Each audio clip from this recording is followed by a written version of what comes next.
moyens législatifs pour adopter cette loi sans faute pour le 10 juin. Parce que je dois vous avouer qu'on n'aura plus le contrôle de nos gens.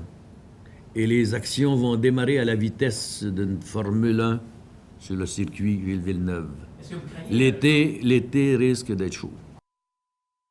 Des mots à l'allure prophétique de la part de M. Chevrette qui représente l'industrie du taxi et qu'on rejoint. Bonjour, M. Chevrette. Bonjour. Alors, on voit là aujourd'hui que ça semble s'organiser. La semaine du Grand Prix à Montréal risque d'être mouvementée. Les gens de l'industrie du taxi tapent du pied un peu. Le projet de loi 100 n'est toujours pas adopté. Et là, il risque d'y avoir des perturbations. Bien, il risque sûrement parce que depuis, je vous dirais, 15 jours, 3 semaines, les gens sont impatients. Ils pensaient obtenir la loi là ou vers le 9 juin. Et l'obstruction que fait la CAQ, la Commission de l'avenir du Québec, c'est pas la Coalition de l'avenir du Québec nuit énormément à l'adoption, à son adoption, et les gens sont en furie.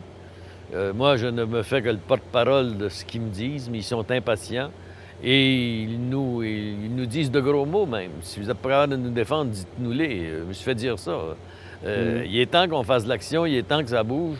Moi, je crains effectivement, mais je souhaite encore que les gens comprennent que le débat sur les économies nouvelles, les nouvelles économies, dis-je, qu'on pourrait en faire un débat magistral par la suite, mais pas mêler deux choses. Il faut mettre fin aux illégalités, ça presse et ça urge. Monsieur Chevrette, je vois dans un communiqué qui vient d'être émis par l'industrie du taxi, justement, que vous envisagez, même s'il commence à y avoir des obéissances civiles et un mouvement comme ça, à vous carrément vous retirer du dossier? Ah, moi, je suis contre tout moyen qui mettrait en péril la vie des citoyens. Par exemple, bloquer les ponts. C'est pas la première fois que je vais le dire, là, je le répète. Je suis contre ça parce que, personnellement, je considère qu'il y va de répercussions potentielles néfastes et je suis contre ça. Deuxièmement, j'aurais fait mon devoir jusqu'à la dernière minute, je pense, puisque on avait un projet de loi, on était prêt même encore à faire des propositions au ministre qu'on devait rencontrer avant les études article par article. Et on a tout fait ça, puis tout d'un coup, la CAQ sort de je sais pas où, elle parle d'économie de partage. Je voudrais bien savoir, mais qu'est-ce que UberX partage avec les Québécois? Une course de 500 $ de Montréal à Laval, il ne doit pas avoir grand partage, n'est-ce pas? Une course de 2 km pour 100 $, il n'y a pas grand partage dans ça. Moi, je pense que la CAQ mêle les dossiers.